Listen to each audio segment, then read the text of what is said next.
오늘은 정수가 아닌 임의 길이 a와 b가 주어져 있을 때 그 두 수를 어떻게 곱하는가, 이거는 정수 때처럼 단순히 몇 배를 한다 이렇게 할 수 있는 것이 아니기 때문에 상당히 어렵습니다. 하지만 그 방법을 배울 겁니다. 그리고 거기에는 이제 1이라는 단위 길이는 주어져 있는 것을 전제로 합니다. 그러기 위해서 두 개의 반직선을 그어 놓습니다. 그 다음으로 길이 1인 선분을 밑에 반직선에다가 옮겨 놓습니다. 그러기 위해서 컴파스로 이렇게 찍었습니다. 그 다음으로는 선분 A의 길이를 다시 컴파스로 옮겨서 위쪽에 반직선에다가 찍었습니다. 다음으로는 선분 B의 길이를 다시 아래쪽 반직선에다가 컴파스로 옮겨서 찍습니다. 그리고 원은 숨겨줍니다.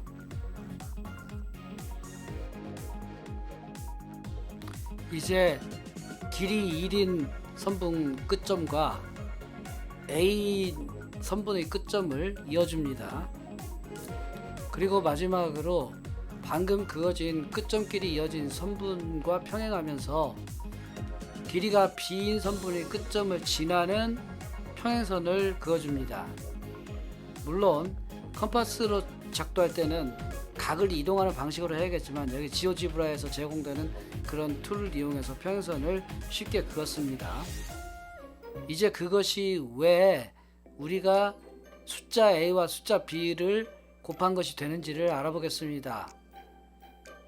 우선 여기 1이라는 선분이 있었고, 그리고 반대쪽 반직선에다가 A라는 선분을 찍었었고, 그 다음에 다시 1쪽에다가 B를 찍었었죠.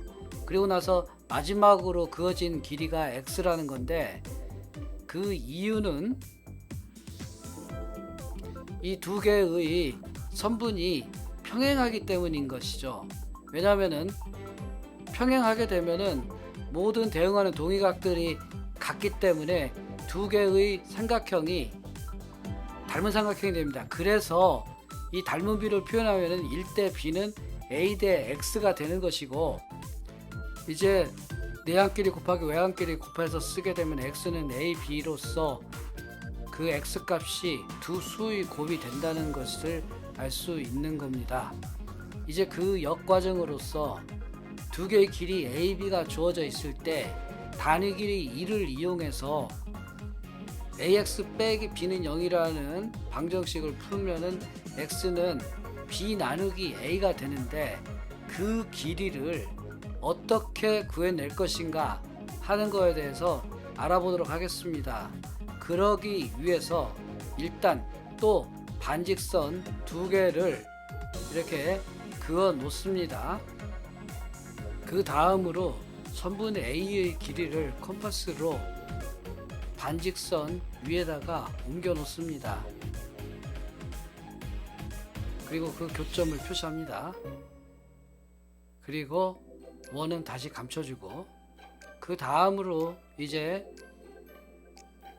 B라고 하는 선분의 길이를 그 반대쪽 반직선에다가 이렇게 컴파스로 옮겨주고, 그리고 교점을 찍어주고 다시 원을 감춥니다.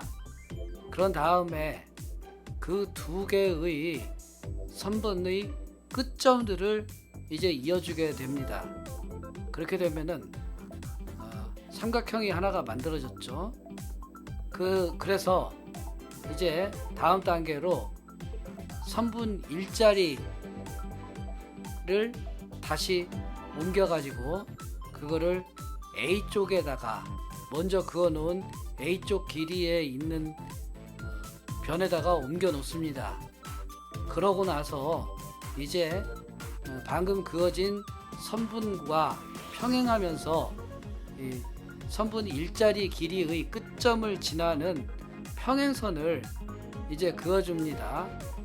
그랬을 때 그 반대쪽에서 만나는 점, 그것이 바로 우리가 찾고 있던 A분의 B라고 하는 길이가 되는 이유를 이제 설명해 보겠는데, 먼저 단위 길이 1이 있었고, 그리고 같은 쪽에 A라는 길이가 주어져 있었죠. 그리고 반대쪽에 B라는 길이가 있었습니다. 그래서 이제 평행선을 그어줌으로써 만나는 점이 그걸 X라고 한다면은 이 두 개의 삼각형이 평행선을 통해서 이어져 있기 때문에 닮은 삼각형이 된다는 겁니다. 그래서 그 관계를, 변의 길이의 관계를 나타내게 되면 1대 A는 X 대 B가 되는 것이고, 내항끼리 곱한 것과 외항끼리 곱한 것이 같기 때문에 여기에서 AX는 B가 되고 X를 다시 구해보게 되면은 B 나누기 A로서 우리가 찾던 그런 값이 된다는 것을 이렇게 삼각형을 닮음으로써 살펴볼 수 있었습니다.